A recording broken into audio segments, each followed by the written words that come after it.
Right, hello lads and lasses, and welcome back to Boys Down Under, where today Celtic are taking on Real Betis in the Europa League in what is a bloody dead rubber.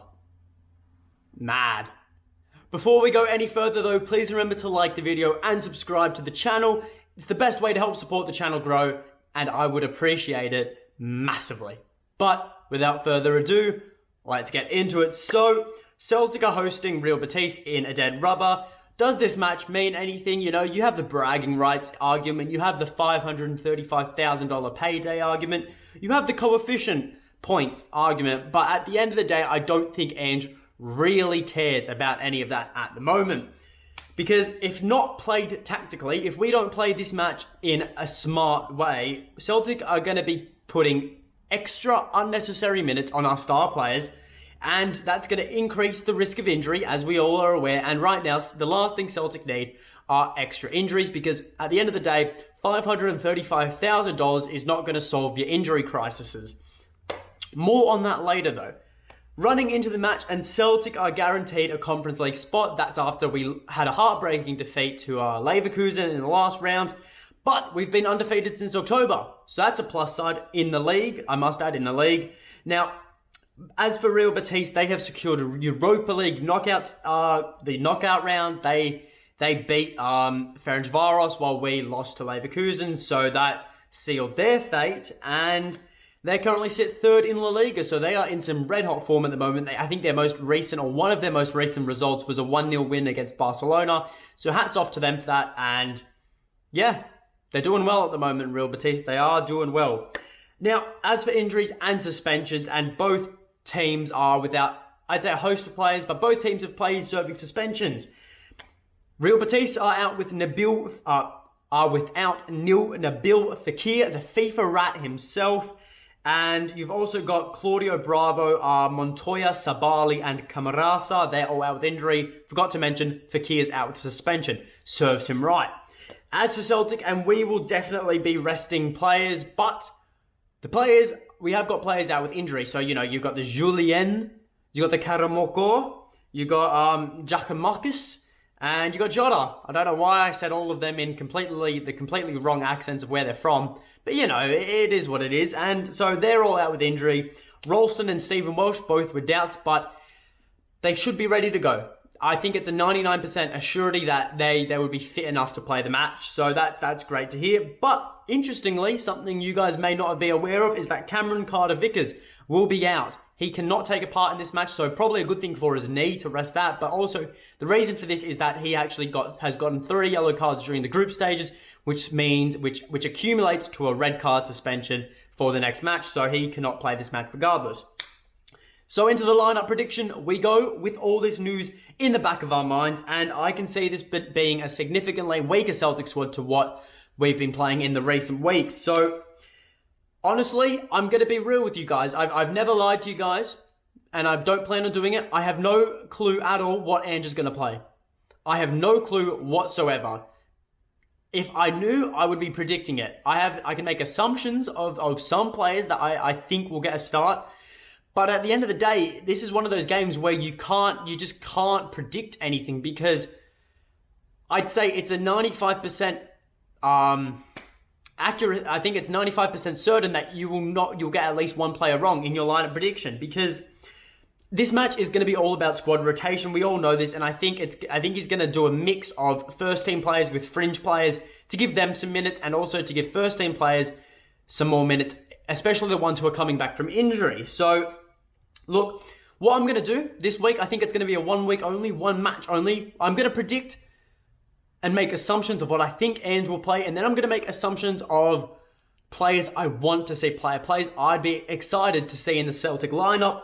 And so I'm going to indicate that by having the players in black that I think Ange will play. I can assume Ange will play. And then the players in white are going to be the players I want to see. So don't ask me why I've chosen black or white. I'm not a racist, so that's great. But enough chit-chat. Let's get into it. So, in goals, we are not going with Joe Hart today. We are going with Toby Oluwayemi.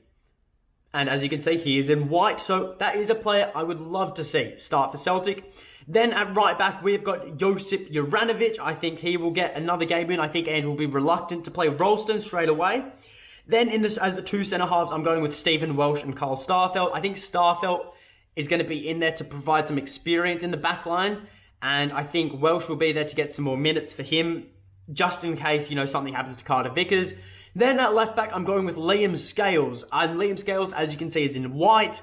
So that's a player I want to see start there. I can see Ange going with a host of other options. But personally, I think, why not give Scales a full, maybe 60, 70 minutes on the pitch? I think it's a great game to, give him some match fitness and to really, introduce him to the home fans very well. Then at CDM, we're going with Nir Baton. I think Nir Baton will get the nod here at CDM, and that's going to cause repercussions in the rest of the midfield. I think Callum McGregor will be the centre mid. I think you can't take the captain out of the squad, even for rest. I think Callum McGregor does definitely have, though, the fitness to be able to play this match and the rest of the matches in December. And then at Cam, I'm going with Owen Moffat, who, as you can clearly see, is in white. Personally, like Toby Oluwayemi, I think this would be a great match to breed in Owen Moffat, and I think it'd be a great match as well to, give players like David Turnbull a rest, who's played every game for Celtic so far this season, it must be said. And also Tommy Rogic, because I'm not risking getting the Wizard of Oz injured in this match whatsoever. Never, ever. If I was the manager, Rogic is on the bench and he's staying on that bloody bench. Then into the front three we go, and I've got Mikey Johnston on the left. I think contentious position. I'll get into that later. Then at striker, we've got Albion Ayeti. And then at right wing, Liel Abada, someone I think Ange actually mentioned earlier this week. He will be getting a run in. But you look at this lineup, and honestly, there's so many players who could sub in, sub out. Look, you've got Liam Scales. He could easily not play. You could easily sub in, Juranovic at left back, Ralston at right back. You could easily put in Adam Montgomery at left back. James McCarthy could slot into the CDM role, and then you could take Starfelt off and move Baton back to CDM. You could play David Turnbull and Tom Rogic. I don't see why you would. I can see why you play David Turnbull. He's a workhorse, but not Tom Rogic. Then at the front three, easily could see, Forrest getting a run. I could see Mikey Johnston not even getting a run. I could see Monty playing that left wing role as he did against Real Betis in the first leg. He was awfully quiet, but still, he filled the position that we needed him to fill. So, look, there's a whole range of possibilities is what I'm trying to get at. And honestly, what Ange will do with the squad, hopefully he plays something exciting, but hopefully he plays something smart as well. Now, my bold prediction for the lineup. Now, I think because, if I get this right, I will be buzzing. I think the result of this bold prediction is more and more important than it is of the actual match score. So, the bold prediction is that Ange will debut someone from the B team in this match. I think it's shaping up nicely to be one of those matches. And like I briefly mentioned, introducing these players to the home fans, a European night. What isn't to love about giving a Celtic B player a debut tonight? So I think, or tomorrow morning, wherever you are in the world. So that's my bold prediction. So fingers crossed it happens, because honestly, I want to see the youth. I want to see the next generation. I'm not a paedophile. I want to see the next generation come in here, and I want to see them put on a bloody good show. But look, what do we do as for a score prediction? And look, I think neither team really have anything to play for, but for that reason, I think it's going to be, well, both teams I assume are going to have a real big squad rotation, right? So that leads me to believe that it's going to be a very open match. I think the ball will be back and forth. I don't think this will be tightly contested at all. I think there will be quite a number of goals. But look, honestly, win, lose, draw, regardless, I think all Celtic need to be going out there and doing is putting on a performance which replicates the work they've been putting in under Ange. Because, bless me, because look, at the end of the day, I think as long as we get out of the match unscathed with no fresh injuries, I think that's a win for Celtic. And look, I just think as long as we perform well, I think I'll be content. And as long as we don't get any new injuries, especially to the first team players who will probably play, I think we can all rest easy. I think we can move on to the league match on Sunday or Monday, and we can be happy. But because this is a final score prediction, I do need to give an actual score. I can't, just ramble on all this time. So I am predicting it to be 2-all, and that's purely because, like I said, open match, both teams resting up, bunch of players, nothing to play for, nothing to lose. Sorry, there's nothing to lose. Why not just go out all out attack? 2-all, I think it will be a belter of a match. I think it will be really exciting in terms of a dead rubber, and I'm looking forward to the early wake-up for it.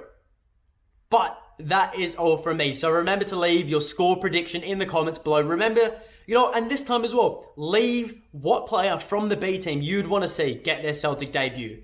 But remember to like the video, subscribe to the channel, and until next time, hail, hail.